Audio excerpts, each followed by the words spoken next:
Good morning. Hey guys, it's Nissa, the Hypnobirthing Midwife. I am doing Facebook Live and an Instagram Live at the same time. So I'm going to look at this camera. So sorry guys on Instagram, that's why I'm looking over there. But I can totally, let's see, can I do both? I don't know. What am I going to talk about today? Something a bit different actually. Today I want to talk about self-love and compassion for pregnancy and then for motherhood as well.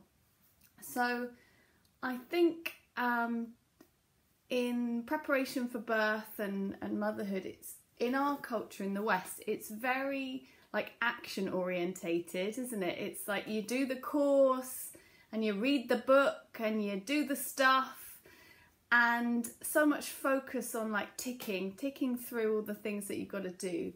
And I think sometimes a lot actually, we forget to think about or tune into how do we feel, how are we feeling, and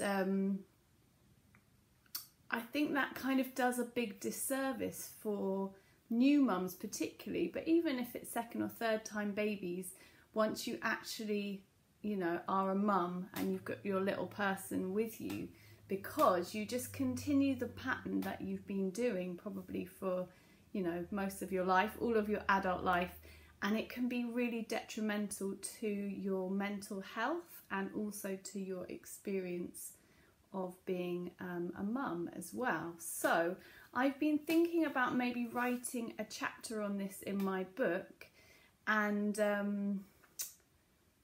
it's still in the process, so it's probably going to be a chapter for the second half of the book, which is about the fourth trimester and not, you know, I was going to say how not to lose your shit basically when you become a mum, because it's full of amazing challenges.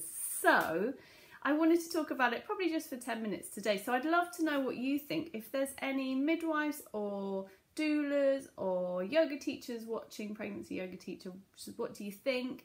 If you've had kids already, did you practice self-love and compassion? Is it something that you thought about? Or if you're having a baby, you know, hit me up, tell me what you think, and that would be awesome. So this is what I was kind of considering, is the habits that we lay down in our pregnancy are the ones that we're probably going to try and continue through motherhood and that are going to serve us really, really well. So starting to think about self-love and compassion in pregnancy is really valuable, because probably when you have your little person, first of all, you're not going to be sleeping very much, I'm guessing, or you're going to be waking up every 2 or 3 hours for a few weeks or probably months, and you won't have any time to look after yourself, because when you have a baby it's like you don't have hands anymore. So it's really challenging, and if you have come straight from quite a busy job or a career into motherhood and there's been no transition, it's a little bit like, what's it like?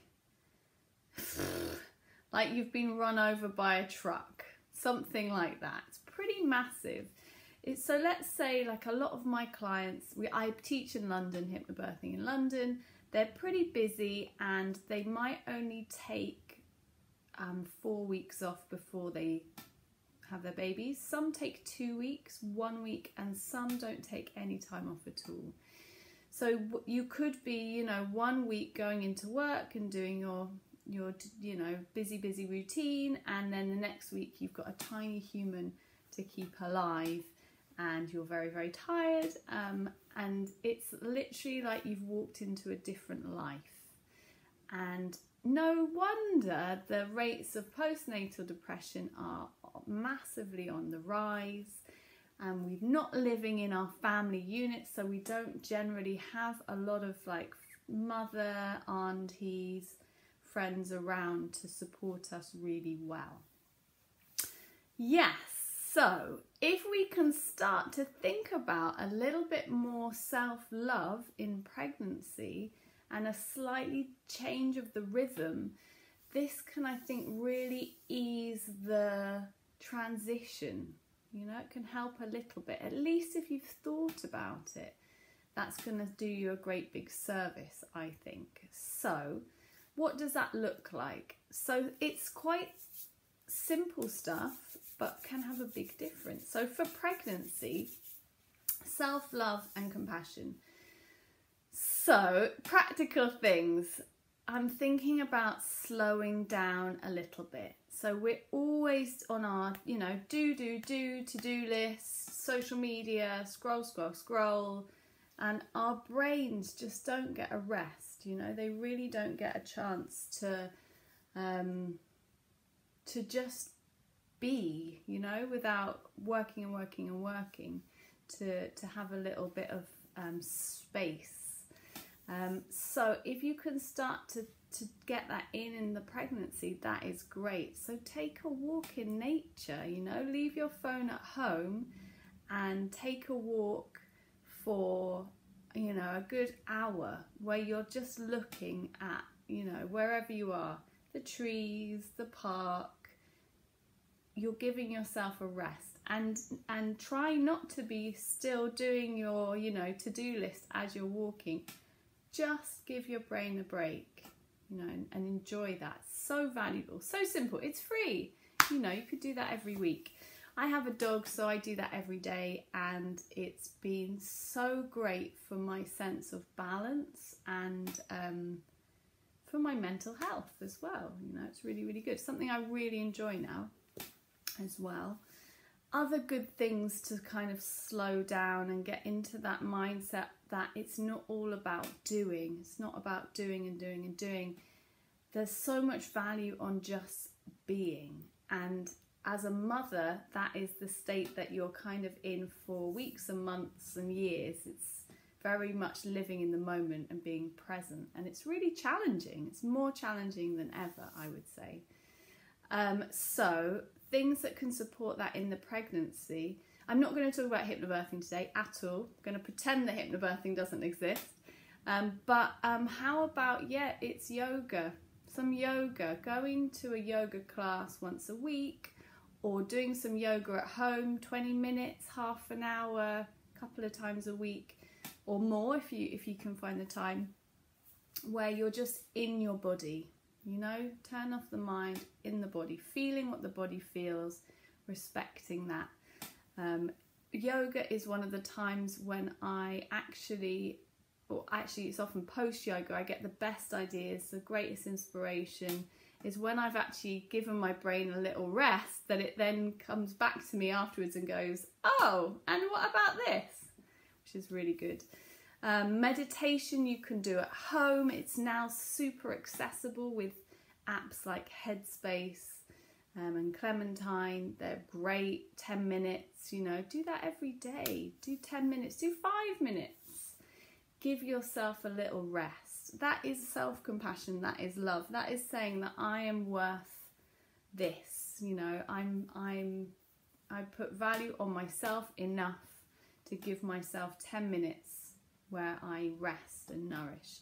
That is going to serve you so well when you've got a little baby to look after. It's really, really good. I know pregnant women love baths. That's such a great space, isn't it? Hour in the bath. Don't take your phone in there. You know, just rest, read a book. Amazing.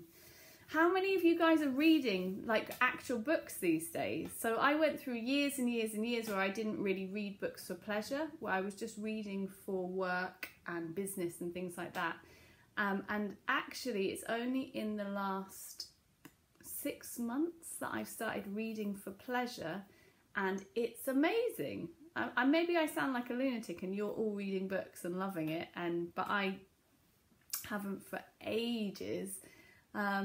It's great. So if you're pregnant, ladies, don't just read all the pregnancy stuff. What about reading something for you? Hey, love. It's Tommy. Morning. So lovely to see your face. Ah, so nice to see your face. Self-love is very important From a father's perspective, so good to hear. It's important to keep complimenting and encouraging your partner, because if they feel comfort from your words, it creates a healthy dynamic within the relationship. Love, that is so true. Yes, sleepless nights are a killer, but remember, you're in it together and it's an incredibly amazing process. Oh, that's beautiful.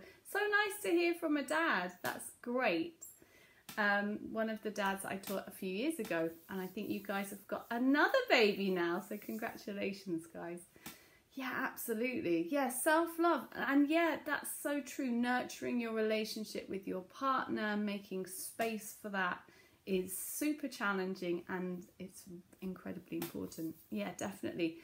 So that's a few things in pregnancy. So then thinking through to exactly what happens when you have this little human being, you're not sleeping anymore. That's when I think the real journey begins. So mums are so focused on birth before they have a baby. It's like, you know, you can't see past the birth. There's nothing else past the birth. But then actually the real adventure begins when you have that tiny human, and especially with the first one, it's all new. It's a complete change of pace. And for many mums, including myself, I just tried to carry on as I was before, and kind of sent myself a bit nuts, actually. I was like, I'm going to do everything, and I'm going to go to all the baby groups, and I'm going to keep baking and being, you know, like I'm a superwoman. And I was just so tired. I wasn't eating properly. I was drinking a lot of coffee, and my nervous system, it's like 10 years ago now, but I remember just feeling like I was like this all the time.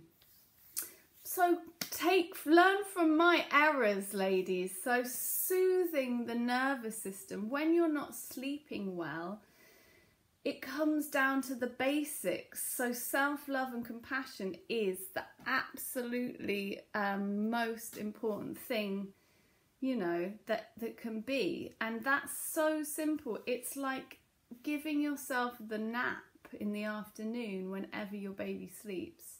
It sounds so simple, but mums don't do it, you know. Don't do the chores and the laundry and the washing up. Forget it. Go and sleep. If you can sleep, sleep. Because that will serve you so much better, serve your baby better, and help your mental health, which is the thing that really suffers when you have a newborn. I sleep very well. I've got a 10-year-old. I recently had a horrendous night's sleep. I couldn't sleep at all. It just happened out of the blue. It happened this week, actually, and the next day it made me remember how it feels to have a newborn. And it's like a completely different state. It really changes you. You know, you think that you're, you know, constant and you're one person, but actually when you haven't slept very well, it can transform you into a completely different person. And that is not to be taken lightly. It's a really massive thing that is not really acknowledged, I think. Mums are expected to carry on as normal in the West, and it's just not possible, actually.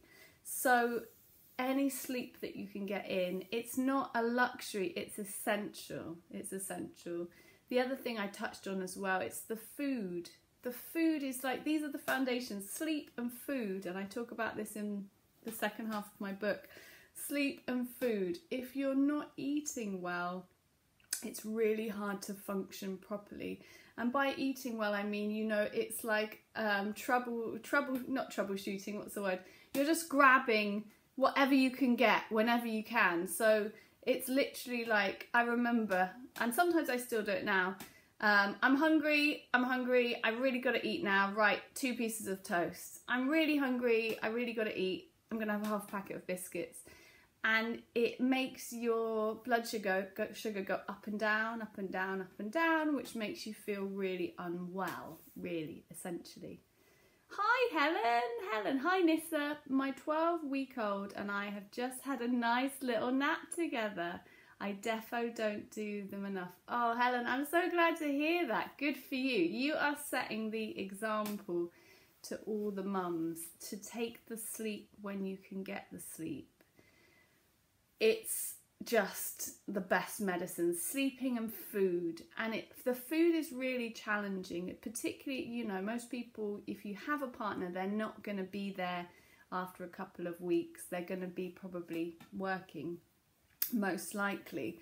So how do you manage that? So it's about batch cooking, you know, batch cooking at the weekend. Cook huge vats of stuff. If you've got a freezer, stick it in the freezer so that you have a meal that you can just stick in the oven, you know, for lunch or for dinner. It's just there. And healthy snacks. So, you know, always have a big bag of nuts, always have a big bag of dried fruit, avocados, you know, so you can just slice and open an avocado and eat it. You know, that's great. If you eat eggs, boiled eggs, you know, stuff like that. If I don't eat meat or fish, but if you do, you know, you might have some mackerel that you can just eat, or tinned fish, all that kind of stuff. Really, really nutritious stuff. So that instead of reaching for that toast and biscuits, which will make you feel actually probably a bit crappy afterwards, you're nourishing your body. Because if you are breastfeeding, you're using so much energy, 500 calories a day. And even if you're not breastfeeding, waking up in the night to do the feeds and looking after that little person is bloomin' exhausting. So that's super important. Self-love and compassion, that's what I'm talking about today. So it's about not judging yourself, so honouring whatever you feel. If you have bad days, that's okay. You might have days where you feel like superwoman, fantastic, but often it's quite up and down, really changeable. All the feelings are welcome. All the feelings are welcome. And if you're feeling bad, then that's your body trying to tell you something, you know, that maybe you need to make a change, or you need to talk to your partner or friends about whatever, you know, you're feeling. It's super, super normal. We're all kind of taught just to like chin up and get on with it. You've just had a baby, get on with it. No. It's the biggest transformation of your life, ladies. Having a child, becoming a mother, it changes your body, it changes your emotional scope. You suddenly feel everything so much more acutely. It changes your relationship with your partner. Everything changes, and that should be honoured and acknowledged because it's massive. It's a massive. I'm going to stop there. I could go on for ages. I think this is so important. Self-love and compassion. What can you do in pregnancy to start this journey so that when you become a mum, or, you know, you have another baby, that you are eased into it more gently, because it can be a big old shock. If you've got any good suggestions, I'd love you to post them below for any other mums that are watching. And if you've got friends that are expecting and they could do with a little dose of self-love and compassion, then you can tag them below. Okay, I loved it today, guys. I'll see you next week. Bye. Gotta turn it off.